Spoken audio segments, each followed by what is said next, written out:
European social dialogue is the dialogue between management and labour at the European level. You have to make the difference between the cross-sectoral social dialogue and the sectoral social dialogue. Social dialogue is an autonomous process, and the Commission should facilitate this dialogue but not undermine or put an obstacles to the dialogue. European social dialogue complements and integrates the social dialogue at the national level. In no way is the European social dialogue will substitute the role of national social partners at the national level.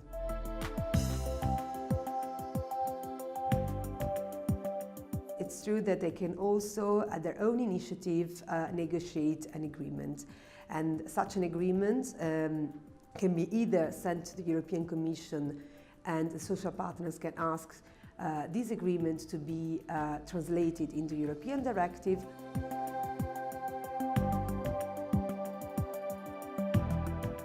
The outcomes of the European social dialogue is not only and not mainly binding sectoral agreement or social partners agreement that becomes a directive. There are a number of outcomes.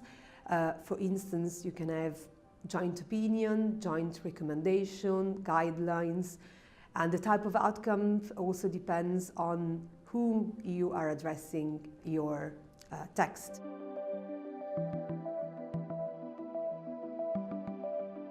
By working together with employers and trade unions, we've found ways of addressing the challenges that have been faced, but also more importantly looking forward to challenges for the future. And we can work together to learn from each other, to cooperate to the right degree on what is important for the sector going forward. And from a union perspective, it's about skills, it's about job opportunities, it's about good employment, and it's about training for those new innovations that come in the sector, as we will all experience going forward. It goes without saying that it has an importance that we have a structured dialogue with the representatives of the employees. Last year we made an assessment of the different committees of the social dialogue, and we have asked also our members what they think of social dialogue, their functioning, their effectiveness, and also how meaningful it is for their work at the national level.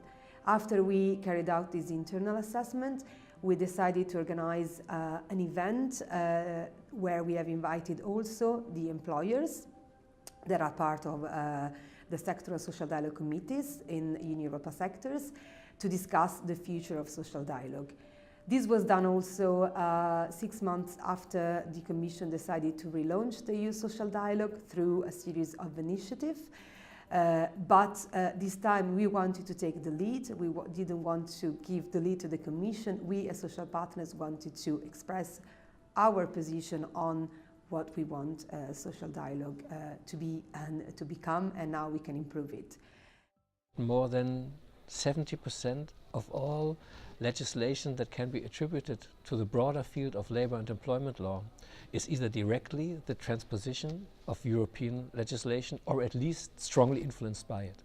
And so making the voice heard on this level, not only as an employer organization, but also jointly with a social partner, I think is of great importance today and will become even more important tomorrow.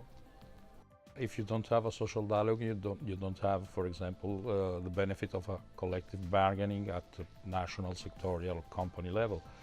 What we do in Europe is trying to make sensitive the people on the social dialogue, because we want transfer the experience at the European level to the national level, company level, and to the sectorial level. It's not to have the joint statement here in Brussels and then we have to put the leg on this joint statement to work and to be, let me say, effective. And this is the role of the European social dialogue.